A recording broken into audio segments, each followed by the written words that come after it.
The history of Doctor Who books has been a long one, but let me make it easier for you to grasp.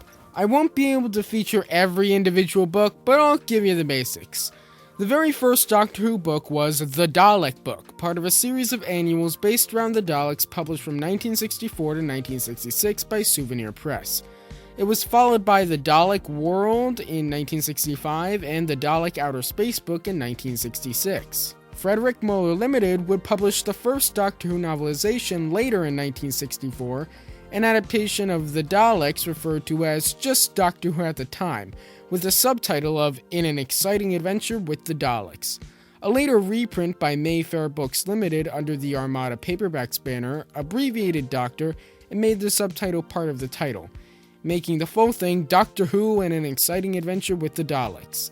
This was successful enough that in 1965, Muller would release two more novelizations, Doctor Who and the Zarbi, an adaptation of the Web Planet, and Doctor Who and the Crusaders, an adaptation of the Crusades.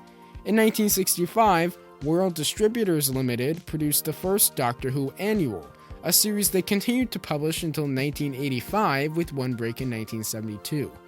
They would also publish a one-off original Doctor Who novel called Doctor Who and the Invasion of Space in 1966, a series of Dalek annuals from 1975 to 1978, and a K9 annual in 1981 coinciding with the K9 and Company pilot. In 1973, Target Books obtained the license to publish Doctor Who books. However, unlike some of their predecessors like Mayfair Books and Green Dragon, and their successor White Lion, they saw potential in the brand beyond reprinting the Muller books. In 1973, they reprinted the Muller books, shortening the title of Doctor Who in an Exciting Adventure with the Daleks to just Doctor Who and the Daleks. Based on their success, in 1973, they began publishing new novelizations based mainly on the Pertwee stories, with the one or two based on black and white serials. This just happened to coincide with a bunch of writers, including Barry Letts, Terrence Dicks, and Malcolm Hulke, among others, leaving the show, giving them plenty of writers for the Target books. The line continued all the way through 1994, and adapted every classic Doctor Who story except for the Douglas Adams stories and the Eric Sayward Dalek stories. They also published adaptations of 3 unproduced scripts written for Season 23, The Nightmare Fair, Mission to Magnus, and The Ultimate Evil, as well as 2 junior Doctor Who books for kids, adaptations of audio stories Doctor Who and the Pescatons, Slipback, and The Paradise of Death, and a short Companions of Doctor Who series, including 2 original books called Turlough's Earthlink Dilemma and Harry Sullivan's War, and an adaptation of the K9 and Company pilot. In 1989, Target Books was bought by Virgin Books.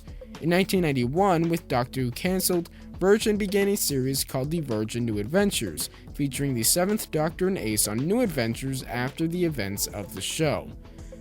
These were almost all original stories, with the exception being Shakedown, an adaptation and expansion of the unofficial Doctor Who spin-off movie Shakedown: Return of the Sontarans.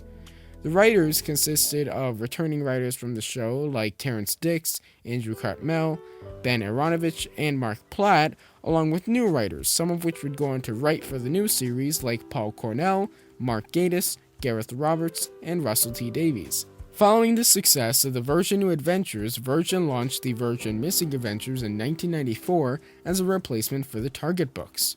The Virgin Missing Adventures featured books about the first 6 Doctors and their companions. Like the New Adventures, the Missing Adventures were almost entirely original stories, the exceptions being Downtime, an adaptation of another unofficial Doctor Who spin-off movie of the same name, and The Ghosts of N-Space, an adaptation of the radio serial of the same name. Also in 1994, Virgin would start a series of books featuring 10 Doctor Who short stories each, appropriately called Decalogues. In 1996, BBC Books would publish a novelization of the Doctor Who TV movie called Doctor Who: The Book of the Movie. Even though they didn't have the book license at the time, they had the right to adapt any new Doctor Who material they produced. In 1997, Virgin Books had to renew their license to continue producing Doctor Who books. But because of the success of Doctor Who: The Book of the Movie, BBC Books decided to not let Virgin renew the license so BBC Books could have it for themselves. The last in the Virgin New Adventures and Virgin Missing Adventures books were released in 1997, including the legendary book Lungbarrow and The Dying Days, their first and only New Adventures book featuring the 8th Doctor. However, this didn't stop Virgin. The Dying Days led into a new line of Doctorless Virgin New Adventure books. You see, Virgin had created a bunch of new original characters in their Doctor Who books, and although they didn't have the Doctor Who license, they held the rights to the characters they created. So, these new books featured only characters created by Virgin, predominantly Bernice Summerfield, an original companion of the 7th Doctor. These were published from 1997 to 1999. Meanwhile, BBC Books revamped the Doctor Who books. The Virgin New Adventures series was replaced with the 8th Doctor Adventures series, which, as the name implies, features new adventures with the 8th Doctor. The Virgin Missing Adventures series was replaced with the Past Doctor Adventures, which features stories of the first 7 Doctors. To be clear, the 8th Doctor Adventures and Past Doctor Adventures weren't official titles. They were ways of grouping the books created by fans to mimic the Virgin line. In 1998, BBC Books started the Short Trip series as a replacement for the Decalogues. In 2003, BBC Books released a novelization of the webcast Scream the Shalka. From 2004 to 2005, the landscape of Doctor Who books changed massively. BBC Books stopped publishing the 8th Doctor and Past Doctor Adventures, as well as the short trips, replacing them with a new range of novels based off of the new series and featuring only the current Doctor. This series, dubbed by fans as the New Series Adventures, continues to this day. BBC Books also brought back the Doctor Who annuals beginning in 2005. In 2006, a series of Doctor Who quick reads was started that ran until 2013. BBC Books has also released original books based around the spin-offs Torchwood and Class.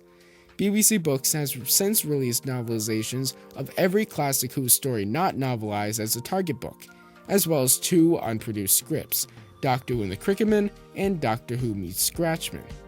In 2012, BBC Books began publishing various tie-in novels featuring past Doctors, as well as companions and side characters from the new series. To come full circle, in 2011, BBC Books, due to a majority stake of their company being owned by eBury Publishing, who also now owns Virgin and thus Target, started to reprint the Target books as well as some Virgin books. In 2018, they released a few new books in the Target range, including adaptations of new series episodes and classic stories that had been adapted by BBC Books, but not by Target. And there are more to come. So that's Doctor Who Books for Dummies. There are a lot of other little side steps, but to keep this linear, I've omitted that stuff. Maybe someday I'll make a follow-up about licensed Doctor Who books. But until then, don't forget to subscribe. Bye.